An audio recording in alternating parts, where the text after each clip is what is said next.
నమస్కారం ETV news కు స్వాగతం. ముందుగా ప్రధానాంశాలు.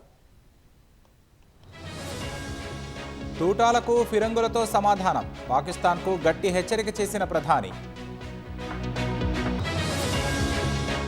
ఫలించిన ఎంపీల బృందం దౌత్యం. సంతాపాన్ని ఉపసంహరించుకున్న కొలంబియా. సైనిక ఘర్షణలో ఫైటర్ జెట్లను కోల్పోయిన భారత్. తొలిసారి అంగీకరించిన సిడిఎస్ అనిల్ చౌహాన్.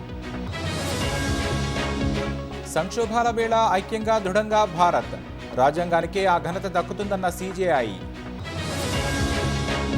మళ్లీ కలవరపెడుతున్న కరోనా కేసులు. 3,000 దాటిన బాధితుల సంఖ్య. వాణిజ్య ఒప్పందానికి చేరువైన భారత్ అమెరికా. అమెరికా అధ్యక్షుడు ట్రంప్ ప్రకటన. మిస్ వరల్డ్గా థాయిలాండ్ భామ. తుది 8 మందిలో చోటు కోల్పోయిన నందిని.